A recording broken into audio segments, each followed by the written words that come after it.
स्वागत है आप सभी का जी न्यूज पर। अगले 15 मिनट में आप दिन भर की 100 बड़ी खबरें देखेंगे। मैं हूं आपके साथ पूर्णिमा मिश्रा, मेरे साथ है मेहमान। तो आइए शुरू होता है न्यूज 100 बिना ब्रेक के। ब्रिक्स सम्मेलन में भारत आतंकवाद पर अपनाएगा आक्रामक रणनीति। पीएम मोदी रूस और चीन में होने वाली द्विपक्षीय वार्ता में उठा सकते हैं पाकिस्तान से पैदा होने वाले आतंकवाद का मुद्दा। उरी हमले के सबूत ब्रिक्स सम्मेलन के दौरान पेश कर सकता है भारत, पाकिस्तान को अलग थलग करने की रणनीति। रूस भारत के बीच होगी anti missile defence system deal. BRICS सम्मेलन के दौरान राष्ट्रपति पुतिन पीएम मोदी के साथ S-400 ट्रांप के समझौते पर होंगे हस्ताक्षर। रूस के आधुनिक एयर डिफेंस सिस्टम में S-400 के लिए होगा करार। एक साथ 300 टारगेट को ट्रैक कर सकता है सिस्टम। चीन के बाद भारत इसे खरीदने वाला दूसरा देश। 15 अक्टूबर को पीएम मोदी और चीन के राष्ट्रपति के बीच होगी द्विपक्षीय वार्ता। ब्रिक्स सम्मेलन के लिए भारत आ रहे चीन के राष्ट्रपति शी जिनपिंग। चीनी राष्ट्रपति के दौरे से पहले चीन ने दिए भारत से बेहतर रिश्तों के संकेत। भारत में चीनी दूतावास के अधिकारी ने कहा, ड्रैगन और हाथी शांति के लिए साथ मिलकर रह सकते हैं। ब्रिक्स सम्मेलन पर आतंकी हमले का खतरा, खुफिया एजेंसियों ने अलर्ट किया, बढ़ाई गई सुरक्षा। शनिवार और रविवार को गोवा में सम्मेलन है, आज ही गोवा पहुंच रहे पीएम मोदी। ब्रिक्स में हिस्सा लेने आ रहे चीनी राष्ट्रपति का तिब्बतियों ने किया विरोध, चीनी दूतावास के बाहर किया प्रदर्शन। सर्जिकल स्ट्राइक से तिलमिलाए पाकिस्तान को, डिप्लोमेटिक फ्रंट पर झटका लगेगा। अफगानिस्तान के काबुल नदी पर बांध बनाने पर भारत विचार कर रहा है। काबुल नदी के पानी का स्थानीय सिंचाई और बिजली पैदा करने के लिए होगा इस्तेमाल। काबुल नदी का पानी सीधे नहीं जा सकेगा पाकिस्तान। रक्षा मामलों की संसदीय स्थायी समिति की बैठक आज। बैठक से पहले फैसला, सर्जिकल स्ट्राइक का ब्यौरा समिति को नहीं दिया जाएगा। आखिर में फैसला बदले जाने को लेकर बढ़ा विवाद। भारत ने पाकिस्तान के अखबार में छपी रिपोर्ट को किया खारिज। द न्यूज इंटरनेशनल की रिपोर्ट में भारत की सर्जिकल स्ट्राइक को बताया गया है दुष्प्रचार। दुनिया में खतरनाक देशों की लिस्ट में चौथे नंबर पर पाकिस्तान। वर्ल्ड इकोनॉमिक फोरम की रिपोर्ट में खुलासा, खतरनाक देशों की सूची में नाइजीरिया पहले नंबर पर। ऑल इंडिया क्रिश्चियन काउंसिल की बैठक में बोले गृह मंत्री राजनाथ सिंह, देश में कहीं भी धार्मिक उत्पीड़न बर्दाश्त नहीं, किसी को भी धार्मिक उत्पीड़न की इजाजत नहीं। अरुणाचल प्रदेश की पेमा खांडू सरकार में शामिल होंगी बीजेपी। तामियों तागा बनेंगे मंत्री, राज्य बीजेपी ने पुष्टि की। भोपाल में आज शौर्य स्मारक का उद्घाटन करेंगे पीएम मोदी, सुरक्षा के कड़े इंतजाम। लाल परेड ग्राउंड में पूर्व सैनिकों की सभा को पीएम मोदी करेंगे संबोधित। बाद में जैन संत से भी मुलाकात का कार्यक्रम। मध्य प्रदेश सरकार ने 41 करोड़ की लागत से बनवाया है शौर्य स्मारक। शौर्य स्तंभ पर पीएम मोदी जलाएंगे ज्योति, ये ज्योति हमेशा जलती रहेगी। श्रीनगर के कुछ इलाकों में कर्फ्यू अब भी जारी, लोगों का जनजीवन प्रभावित, पटरी पर लौट रही है जिंदगी। पाकिस्तान ने माना भारतीय जवान चंदूलाल उनके कब्जे में है। सर्जिकल स्ट्राइक के अगले दिन गलती से एलओसी पार कर गए थे चंदूलाल। जेएनयू में पीएम मोदी का पुतला फूके जाने को लेकर विवाद बढ़ा, वीसी ने जांच के आदेश दिए। गृह मंत्रालय ने दिल्ली पुलिस से रिपोर्ट मांगी। दशहरे के मौके पर एनएसयूआई के कार्यकर्ताओं ने फूका था पीएम मोदी का पुतला। सोशल मीडिया पर भी किया गया पोस्ट। विवाद बढ़ने के बाद भी माफी मांगने से इनकार। एम्स के डॉक्टर्स ने फिर की जयललिता के स्वास्थ्य की जांच। डॉक्टर्स की टीम के साथ यूके से आए एक्सपर्ट भी थे शामिल। 22 सितंबर से अस्पताल में भर्ती हैं जयललिता। काले धन पर आंध्र प्रदेश के सीएम चंद्रबाबू और विपक्ष के नेता जगनमोहन रेड्डी के बीच तकरार। दोनों नेताओं ने पीएम मोदी को लिखी चिट्ठी। चंद्रबाबू ने शारों में जगन पर लगाया था काला धन रखने का आरोप। मध्य प्रदेश के रतलाम में खाई में बस गिरी, हादसे में मरने वालों की संख्या 17 पहुंची। बस में सवार 7 लोग थे। राहत और बचाव का काम जारी। मुलायम सिंह यादव की प्रेस कॉन्फ्रेंस में बयान, 3 पीढ़ी से मेरे परिवार में कोई झगड़ा नहीं, मेरी वजह से समाजवादी पार्टी इस मुकाम पर। परिवार में चल रही अनबन की खबरों पर मुलायम सिंह की सफाई, परिवार एकजुट, दलितों को साथ लेकर चलती है समाजवादी पार्टी। यूपी के मुजफ्फरनगर में विदेश से फोन पर दिया तलाक, बेटी के जन्म को बताया वजह। मुजफ्फरनगर के न्यामू गांव की लड़की का 2 साल पहले हुआ था निकाह, पीड़ित ने की दहेज मांगने और पिटाई की शिकायत। सऊदी अरब में रह रहे पति ने फोन पर दिया तलाक। 3 तलाक के मुद्दे पर हस्ताक्षर अभियान चलाएगा मुस्लिम पर्सनल लॉ बोर्ड। लखनऊ की ऐशबाग ईदगाह से होगी शुरुआत। यूपी में बीजेपी समर्थित धम्म चेतना यात्रा आज कानपुर में खत्म होगी। अमित शाह रहेंगे मौजूद, पूरे शहर में पोस्टर बैनर लगे। यूपी के बांदा में बीएसपी कार्यकर्ताओं के साथ मारपीट और लूटपाट। एसपी विधायक के बेटे पर आरोप, पुलिस ने अभी तक नहीं की कार्रवाई। उत्तराखंड में विधान विधानसभा चुनाव की तैयारियों में चुनाव आयोग जुटा। हल्द्वानी में की गई ईवीएम मशीनों की जांच। मथुरा में आज से 2 दिवसीय नास्तिक सम्मेलन की शुरुआत। देश विदेश से जुटेंगे लोग। साधु संतों ने किया सम्मेलन का विरोध। बरेली में 14 साल की रेप पीड़िता ने बच्चे को जन्म दिया। जिला अस्पताल ले जाते वक्त रास्ते में डिलीवरी हुई। पहले एक अस्पताल में डिलीवरी कराने से इनकार किया। मनीष सिसोदिया की अगुवाई में आम आदमी पार्टी नेता राष्ट्रपति प्रणब मुखर्जी से करेंगे मुलाकात। दूसरे राज्यों में संसदीय सचिवों की नियुक्ति का उठाएंगे मामला। शाम 6:15 बजे होनी है मुलाकात।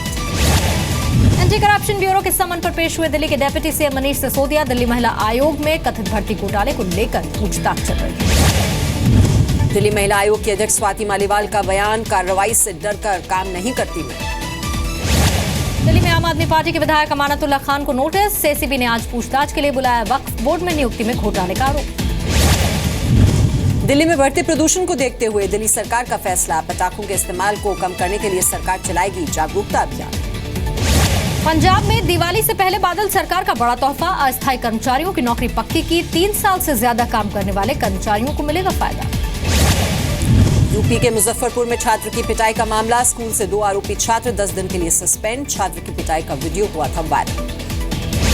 पूर्वी उत्तर प्रदेश के बाद ओडिशा के मलकानगिरी में भी जापानी इंसेफ्लाइटिस फैला है। बीते 34 दिन में 50 नवजात बच्चों की मौत। मच्छरों को मारने के लिए किए गए बड़े पैमाने पर इंतजाम। झारखंड के साहिबगंज में दिखा रेलवे का अमानवीय चेहरा। बोरे में भरकर पोस्टमार्टम के लिए भेजा अज्ञात व्यक्ति का शव। बीजेपी सांसद किरीट सोमैया ने मुंबई पुलिस कमिश्नर को खत लिखा। शिवसेना कार्यकर्ताओं पर जान से मारने की कोशिश का आरोप लगाया। झारखंड के धनबाद में सेल्फी के चक्कर में गई युवक की जान। पानी के तेज धार के बीच सेल्फी लेने की कोशिश, दोस्त के सामने बहा युवक। महाराष्ट्र के जालना में खदान में डूबने से 3 युवकों की मौत। बिना इजाजत खदान में उतरे थे ये 3 युवक। यूपी के शाहजहांपुर में जूते के गोदाम में भीषण आग। जहरीले धुएं के चलते आसपास के मकान खाली कराए गए। 3 घंटे बाद आग पर काबू। उत्तर प्रदेश के कानपुर में बार पर छापा। नशा करते 3 दर्जन से ज्यादा लड़के लड़कियां पकड़े गए। बार का मालिक फरार। यूपी के कौशाम्बी में एक कमरे में मिली महिला की लाश। रेप के बाद हत्या की आशंका। महिला की अब तक पहचान नहीं हुई। आरोपी किराएदार फरार। मुंबई के बांद्रा में 5 मंजिला इमारत गिरी। हादसे में 6 नाबालिग बच्चों की मौत, 5 घायल। यूपी के सहारनपुर में जेब काटने के आरोप में युवक की पिटाई। लोगों ने बुरी तरह पीटा। आरोपी को पुलिस के हवाले किया। सीतापुर में रामलीला की आड़ में बाल बालाओं का अश्लील डांस। सरकारी खर्चे पर नगरपालिका की तरफ से रामलीला का आयोजन हुआ था। राजस्थान के कोटा में कोचिंग छात्र ने की खुदकुशी। चंदप नदी में कूद कर दी जान। बिहार का रहने वाला था छात्र। आत्महत्या की वजह साफ। उत्तर प्रदेश के अलीगढ़ में 6 महीने बाद पुलिस ने सुलझाई अपहरण की गुत्थी। 3 आरोपी गिरफ्तार। 12 साल के बच्चे को अगवा कर किया था मर्डर। भुवनेश्वर में कराटे सीखने वाली लड़कियों ने मंचलों को सिखाया सबक। छेड़छाड़ करने पर की धुनाई। पुलिस के हवाले किया। उत्तर प्रदेश के फैजाबाद में अवैध संबंधों के चलते युवक की हत्या। हत्या के आरोप में महिला समेत 2 को पुलिस ने पकड़ा। पूछताछ जारी। यूपी के सहारनपुर में दलित छात्र की हत्या की गुत्थी सुलझी। पुलिस ने मृतक के 2 दोस्तों को किया गिरफ्तार। मृतक की प्रेमिका से बातचीत से नाराज था आरोपी। मध्य प्रदेश के खरगोन में स्वच्छता अभियान के तहत अनोखी पहल। स्कूल में बच्चों से पूछा जा रहा है कि घर में शौचालय है या नहीं। शौचालय बनवाने के लिए मदद दी जाएगी। वाराणसी में हाथी का तांडव। भीड़भाड़ वाले इलाके में घुसा हाथी। कई लोगों को किया घायल। राजस्थान के अलवर में बोरवेल में गिरी बच्ची के बचने की उम्मीद अब कम। बोरवेल में गिरे हुए 7 घंटे से भी ज्यादा का वक्त बीता। सेना का रेस्क्यू ऑपरेशन जारी। गोरखपुर की जिला जेल में कैदी की मौत के बाद हंगामा। नाराज कैदियों ने कई गाज से की मारपीट। हालात पर काबू पाने के लिए बुलाई गई पुलिस। इलाहाबाद में शिक्षक भर्ती में बड़ा घोटाला। फर्जी मार्कशीट के आधार पर शिक्षकों ने नौकरी ली। जांच के आदेश। यूपी के मैनपुरी में कांग्रेस नेता शिशुपाल यादव पर फायरिंग। बाइक सवार बदमाशों ने चलाई गोली। हालत गंभीर। चुनावी रंजिश का हो सकता है ये मामला। पश्चिम बंगाल के मुर्शिदाबाद में अवैध संबंधों पर पंचायत का फरमान। पति ने काटे महिला के बाल। 3 लोग गिरफ्तार। एमपी के इंदौर में 9 साल की मासूम की हत्या। घर की तीसरी मंजिल पर मिला बच्ची का शव। रेप की आशंका। पुलिस ने शुरू की जांच। हिसार में वैश्य समाज के लोगों से मिले राज्यसभा सांसद डॉक्टर सुभाष चंद्रा। लोगों से अग्रोहा मेले में बड़ी तादाद में आने के लिए कहा। 15 और 16 अक्टूबर को होगा मेला। पूर्व प्रधानमंत्री मनमोहन सिंह ने किए श्री हरमिंदर साहिब के दर्शन, पत्नी और भाई संग गुरुद्वारे में माथा टेका। महाराष्ट्र सरकार ने गरीब छात्रों के लिए योजना शुरू की, पढ़ाई में बेहतर गरीब छात्रों को फीस में 50% की छूट मिलेगी। एमपी के शहडोल में सरकारी कर्मचारियों को घर में शौचालय होने पर ही मिलेगा वेतन। जिन कर्मचारियों के घर में शौचालय नहीं, उनका वेतन रोका जाएगा। वाराणसी में अनाज बैंक के 1 साल पूरे होने पर मोबाइल अनाज बैंक की शुरुआत की गई। अनाज बैंक में अनाज जमा करवाने और निकलवाने की सुविधा। मुंबई हमले में कई लोगों की जान बचाने वाले स्निफर डॉग सीजर की मौत। आतंकी हमले के वक्त सीजर की मदद से पकड़े गए थे कई जिंदाबाद। बिहार के बक्सर में एक व्यक्ति रोज 1 से 1.5 किलो बालू खाता है। बालू खाने वाले व्यक्ति की सेहत पर इसका कोई असर नहीं पड़ता। थाईलैंड के राजा के निधन के बाद उनके बेटे महा हो सकते हैं नए शासक। थाईलैंड के पीएम ने कहा, नए राजा का हुआ चुनाव, जल्द की जाएगी घोषणा। संयुक्त राष्ट्र में थाईलैंड के राजा भूमिबोल के निधन पर रखा गया मौन। यूएन महासचिव बान की मून ने उम्मीद जताई, देश को आगे ले जाएंगे नए शासक। पुर्तगाल के पूर्व पीएम एंटोनिया बने यूएन के नए महासचिव। संयुक्त राष्ट्र महासभा ने लगाई एंटोनियो के नाम पर मुहर।